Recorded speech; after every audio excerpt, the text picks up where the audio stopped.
telah banyak terjadi masyarakat yang membuang sampah sembarangan sehingga menyebabkan adanya mikroplastik.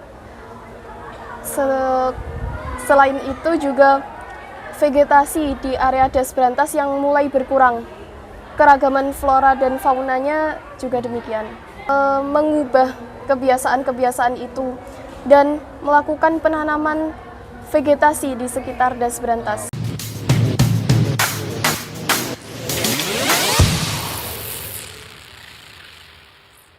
Halo sahabat madrasah, berjumpa lagi dengan saya Hamam Faizin. Sekarang saya di MTSN 2 Kota Kediri bersama dengan Ilmi. Ilmi ini salah satu siswi MTS 2 Kediri yang menjuarai LKIP, Lomba Karya Inovasi Pelajar, yang diselenggarakan oleh SMA Taruna Nusantara Magelang. Nah, kita ingin tahu apa yang diciptakan atau karya inovasi seperti apa yang telah dihasilkan Ilmi ini sehingga dia mendapat juara 1. Ilmi, selamat sore. Selamat sore, Pak. Mungkin Ilmi bisa memperkenalkan dulu nama lengkapnya, kelas berapa gitu. Ya, saya Ilmi Nasyita Nuraisa dari MTSN 2 Kota Kediri kelas 9C. Berarti sekarang kelas 3 Sanawiyah. Oke Ilmi, kita mulai dari judul karya inovasimu itu apa? Judul karya saya kemarin pesan konservasi pada relief Candi Surawono Kediri untuk revitalisasi daerah aliran Sungai Brantas. Oke, jadi Anda akan membaca relief dari candi tersebut ya? Iya. Relief tersebut punya pesan ternyata. Pesannya adalah untuk konservasi daerah perairan. Daerah perairan. Oke.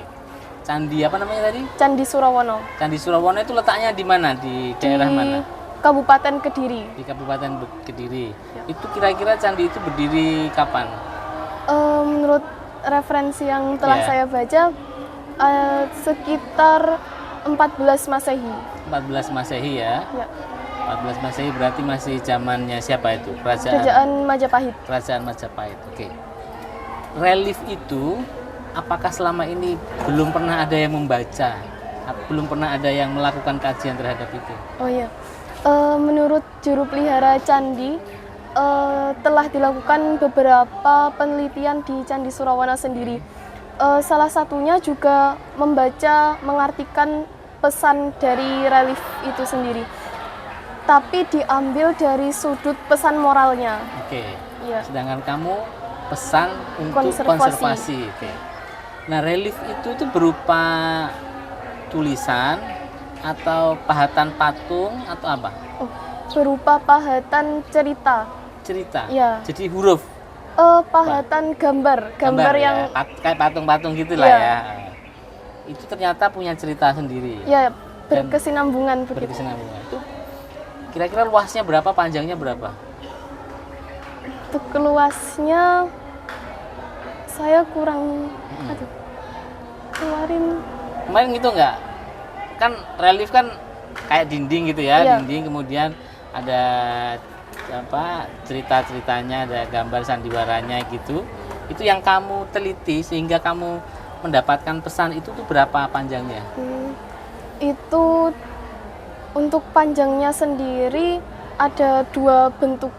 Ada yang memanjang, ada yang ke atas, vertikal ke atas. Tingginya sebenarnya sama, hanya saja ada yang sempit, ada yang panjang ya, lebar. Nah, bagaimana cara membacanya? Kan itu nggak berupa huruf ya, berarti kita menafsirkan atau mengartikan simbol-simbol itu sendiri. Ya. Apa yang kamu temukan dari itu apa? Sehingga kamu bisa menyimpulkan ada pesan untuk konservasi lingkungan air di situ. Oh iya. Jadi kan di Candi Surawono itu memang digambarkan ada beberapa relief perairan. Ya. Perairan sungai khususnya. Pada cerita Sri Tanjung, Arjuna Wiwaha dan Karma Wibangga yang ada di bagian bawah candi itu. Jadi dilihat dari itu, di panel yang menunjukkan perairan itu ditunjukkan ada tanaman-tanaman perdu yang menunjang tanah di das pinggiran sungai. Kemudian juga ada ikan besar yang ditunggangi. Sebenarnya itu memang cerita dari Sri Tanjung sendiri. Hanya saja juga dapat menyiratkan kesan persahabatan antara manusia dengan binatang, khususnya ikan. Oke. Nah, yang paling penting dari relief itu yang menyiratkan pesan konservasi air di lingkungan itu apa?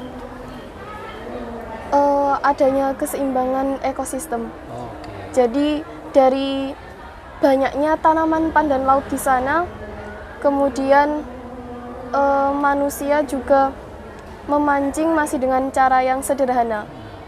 Nah, sekarang kondisi perairan di sekitar candi itu seperti apa?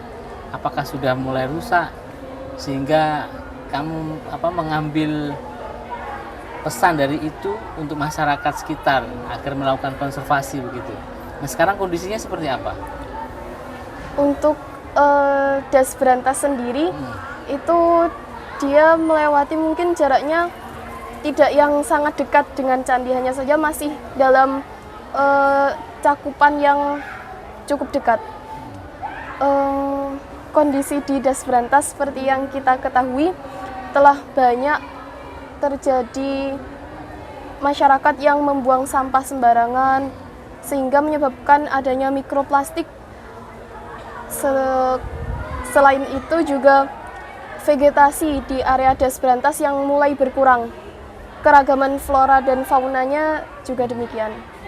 Sehingga kamu ingin menyarankan kan? Ya. Untuk kepada masyarakat sekitarnya untuk apa? Ya, berdasarkan kearifan lokal yang ditampilkan pada relief candi supaya dapat mengubah kebiasaan-kebiasaan itu dan melakukan penanaman vegetasi di sekitar Das Berantas. Sekarang udah nggak ada ya vegetasi itu ya? Jarang? Jarang-jarang. Vegetasi itu apa aja? Vegetasi mulai dari tanaman keras, tanaman kayu, kemudian hingga tanaman perdu. Nah, tadi kan Ilmi mengatakan bahwa ada relief ikan ditunggangi gitu ya? Ya. Itu menyiratkan apa? Menyiratkan adanya persahabatan antara manusia dengan hewan. Nah, model persahabatannya seperti apa itu? Oh ya, persahabatannya yang manusia dan hewan dapat berinteraksi tanpa saling merugikan satu sama lain. Juga ikan yang ditunggangi itu kan ikannya besar.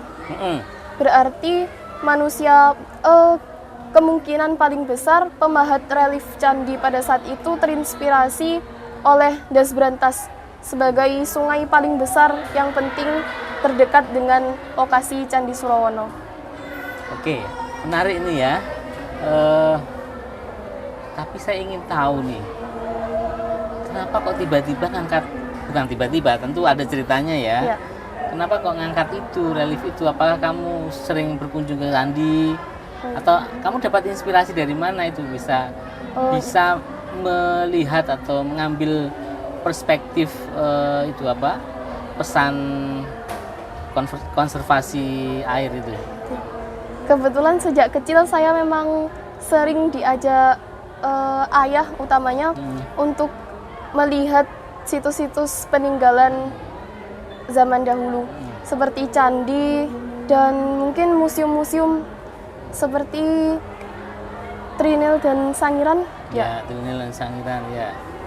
Kemudian ketika itu duduk di kelas 8 kan mulok kir masuk ke dalam mulok di MTS 2. Nah, itu saya tertinggal dari teman-teman ceritanya. Kemudian akhirnya karena buntu di rumah, ayah saya bilang, ayo ke Candi Surawono aja, kan kebetulan belum pernah padahal ada di Kediri sendiri. Ya, kemudian ke sana melihat relief, loh, kok ini tanaman apa, kok aneh. Awalnya saya pikir itu relief kelapa bercabang. Kemudian akhirnya saya putuskan, oh ini aja yang diambil. diganti ini saja kira-kira. Kemudian di rumah mendalami literatur dan mendapatkan informasi bahwa relief itu merupakan relief tanaman pandan laut. Oh gitu. Iya. Itu dapat informasi itu dari literatur apa? Dari jurnal. Oke, Iya. dari jurnal ya. Artinya sudah ada akademisi yang memperkenalkan kepada publik adanya relief tersebut. Oke. Iya. Ya, Ilmi ini juara 1 di LKIP SMA Taruna Nusantara beberapa hari yang lalu. Juara 1 dapat apa aja?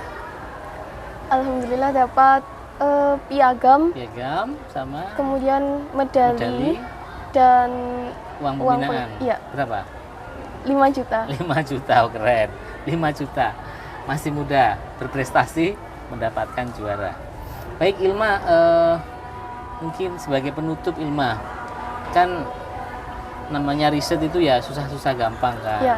Kamu mungkin bisa cerita kepada sahabat madrasah, apa sih suka dukanya dalam melakukan riset itu? Sekaligus kasih semangat kepada teman-teman yang belum berhasil dalam riset, mudah-mudahan berhasil. Iya. Awalnya ya karena riset itu kan mencoba hal baru yang belum diketahui. Ya di situ kita mengeksplor termasuk diri kita sendiri. Apa sih kita suka apa gitu.